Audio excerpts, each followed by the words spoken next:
మంచన్న మంచితనం. కొండాపురం గ్రామంలో రామయ్య అనే ధనిక రైతు ఉండేవాడు. ఆ కారణంగా గ్రామస్తులందరూ అతన్ని గౌరవించేవారు. కానీ రామయ్య మాత్రం ఎంతో దర్పంగా వ్యవహరిస్తూ, ముఖ్యంగా తన పొలంలో పనిచేసే పాలేళ్లను చాలా హీనంగా చూసేవాడు. రామయ్యకు ముగ్గురు కొడుకులు. పెద్దవాళ్ళిద్దరూ తండ్రికి విధేయులై ఆయనకు తగిన వారసులనిపించారు. ఆఖరి వాడైన మంచన్న మాత్రం స్వభావంలో వాళ్లకు పూర్తిగా వ్యతిరేకి. కాలే కడుపు నింపుకోవడం కోసం మన దగ్గర పనిచేస్తున్న వాళ్ళను బాగా ఆదరించిన నాడే వాళ్ళు మన బాగోగులు కోరుకుంటారు. యజమానులమన్న అహంకారం కాలం కలిసి రాక ఏమైనా కష్ట పరిస్థితులు సంభవిస్తే మనకు మరింత కీడు చేస్తుంది. అందరినీ ఆదరభావంతో చూసే మనస్తత్వం అలాంటి సమయంలో మనకెంతో ఉపకరిస్తుంది అనేవాడు మంచన్న. ఇలాంటి మాటలు విన్నప్పుడు మంచన్న తండ్రి, అన్నలు పాలేళ్లను వాళ్ళ హద్దుల్లో ఉంచక నెత్తికెక్కించుకుంటే మన పతనం ఖాయం, అలా మాట్లాడడం గొప్పనుకోకు అని హెచ్చరించేవాళ్ళు. ఇలా ఉండగా రామయ్య దగ్గర చాలా కాలంగా పాలేరు పని చేస్తున్న గోపన్న అనేవాడు దూర బంధువు ఒకరు చనిపోవడంతో పులిదిండి అనే గ్రామంలో 1 ఎకరం పొలానికి వారసుడయ్యాడు. వాడు రామయ్యకు సంగతి చెప్పి, అయ్యా, మీ ఉప్పు పులుసు తిని ఇంతకాలం బతికాను. మీరు అనుమతిస్తే నా భార్యా బిడ్డలతో పులిదిండి గ్రామానికి వెళ్ళిపోతాను అని అన్నాడు. రామయ్య వాడికేసి అసూయగా చూస్తూ, ఏదో 1 ఎకరం పొలం దొరికింది కదా అని పాలేరు పనిలో ఉన్న నియమాలు మర్చిపోతే ఎలా? ఇష్టమున్నా లేకపోయినా ఒకసారి పాలేరుగా చేరాక తొలి ఏకాదశి వచ్చేదాకా పని చేయాలన్నది ఒప్పందం. తొలి ఏకాదశికి ఇంకా 2 నెలలుంది. ఆ 2 నెలలు నువ్వు పని చేయాలి. కాదంటావా? ముందే జీతంగా నేను కొలిపించిన గింజలు తిరిగి ఇచ్చేయి. పాలేర్లు మధ్యలో పని మానేసి వెళ్ళిపోయే పద్ధతి ప్రవేశపెడితే మిగిలిన రైతులు నా మీద మండిపడతారు అని అన్నాడు. గోపన్న చేసేది లేక తొలి ఏకాదశి దాకా కొండాపురంలోనే ఉండిపోయాడు. ఆ తర్వాత యజమాని దగ్గర సెలవు తీసుకొని యుక్త వయసు వచ్చిన కూతురు, 10 ఏళ్ల కొడుకుతో భార్యను తీసుకొని పులిదిండి గ్రామం చేరి సొంత వ్యవసాయం చేసుకోసాగాడు. పాలేరుతనంలో ఏమీ వెనకేసుకోలేకపోయిన గోపన్న వ్యవసాయం పెట్టుబడి కోసం, ఇంటి ఖర్చుల కోసం భారీగా అప్పు చేయవలసి వచ్చింది. ఇది తెలుసుకున్న పొరుగు రైతు గోపన్నతో, చూడు గోపన్న, నీ ఎకరం పొలంలో 1 అరెకరం పొలం వ్యవసాయం నువ్వు చేసుకో, మిగిలిన అరెకరం నాకు అమర్చు. ఆ అరెకరానికి పెట్టుబడి పెట్టి నేను వ్యవసాయం చేస్తాను. ఖర్చులు నావి కాబట్టి ఫలసాయంలో సగం నీకు ఇస్తాను. అది మిగిలిన నీ అరెకరానికి పెట్టుబడి పెట్టుకో. నాకు నీకు ఇద్దరికీ లాభం ఉంటుంది అని అన్నాడు. గోపన్నకు ఈ ఏర్పాటు మేలైంది. అతడు సొంత వ్యవసాయం మీద ఏ లోటు లేకుండా సుఖంగా బతకసాగాడు.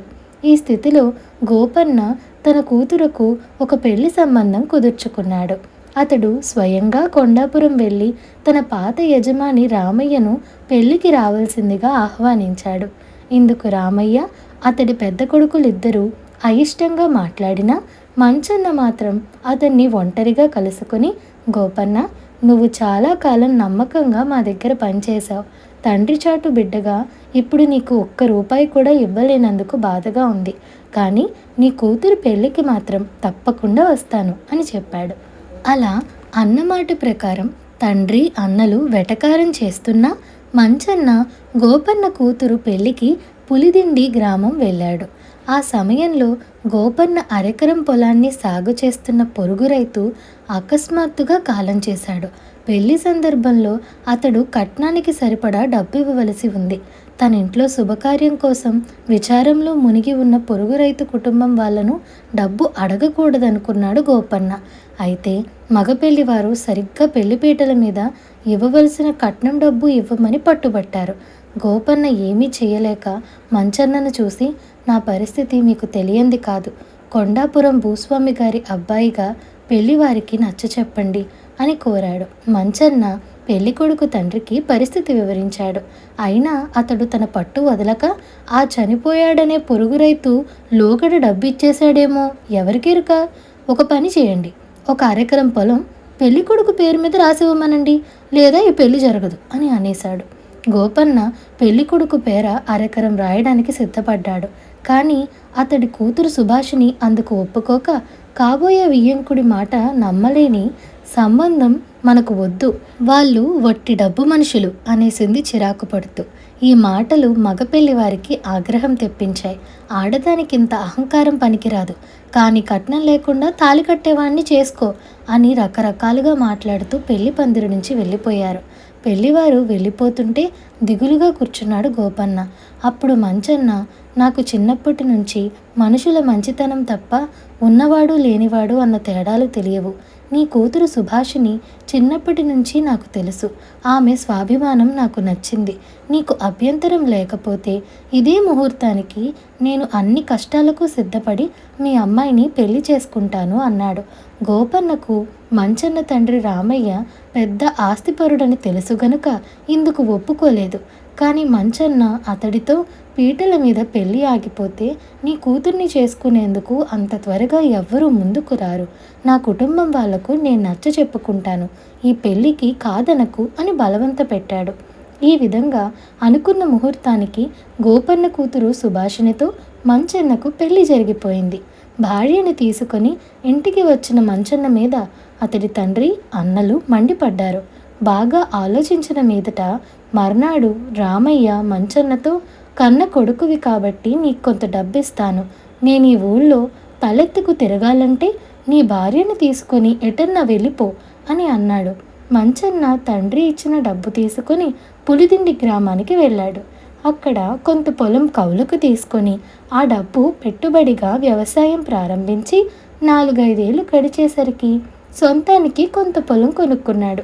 అవసర సమయంలో గ్రామస్తులకు మంచి సలహాలిస్తూ పరోపకారి అన్న పేరు కూడా గడించాడు. ఇలా ఉండగా ఒక వర్ష ఋతువులో ఉప్పెన వచ్చి సముద్రం పొంగి దాపులో ఉన్న చాలా గ్రామాలను, పంట పొలాలను ఉప్పు నీటిమయం చేసింది. కొండాపురం సముద్ర సమీప గ్రామం. పొలాలన్నీ సముద్ర నీరుతో నిండడంతో పనికి రాకుండా పోయాయి. దాంతో గ్రామంలో పెద్ద రైతు రామయ్యకు, అతడి పాలేర్లకు తేడా లేకుండా పోయింది. అందరూ తమ తమ కుటుంబాలతో ఉప్పెన ప్రాంతానికి దూరంగా తరలిపోసాగారు.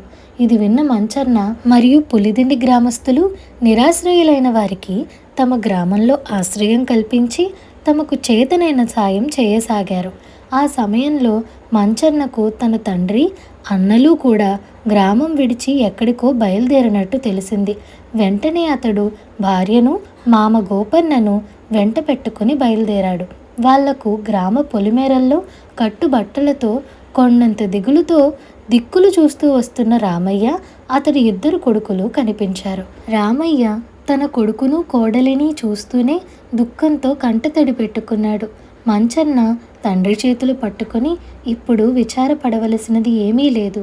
కలిమి లేములు, కావడి కుండలు, ఉప్పు నీటితో చవుడు పట్టిన మన పంట పొలాలు తిరిగి బాగుపడటానికి 4-5 ఏళ్ళైనా పడుతుంది. అప్పటి వరకు మనమందరం ఇక్కడ కలిసికట్టుగా వ్యవసాయం చేసుకుందాం. మనలో ఎవరు యజమానులు కాదు, ఎవరు పాలేర్లు కాదు. తాము కోరేది అదేనన్నట్టుగా మంచన్న భార్య, గోపన్న తలలు వంచి రామయ్యకు నమస్కరించారు. మంచన్న మంచితనం చూసి రామయ్యతో పాటు అతడి కొడుకులిద్దరూ చాలా సంతోషించారు. ఆ క్షణంలో వాళ్ళలో ఉన్న స్వార్థం, పేదల పట్ల చులకన భావం నశించాయి. మంచన్న, గోపన్నల సాయంతో కొత్త జీవితం ప్రారంభించారు వాళ్ళందరూ. ఇదండి ఇవాల్టి కథ. ఈ కథ మీకు ఎలా అనిపించిందో మాకు కామెంట్ సెక్షన్లో చెప్పండి. అలాగే ఈ వీడియో మీకు నచ్చినట్లయితే like, share, subscribe to Priya stories Telugu. Thank you for watching.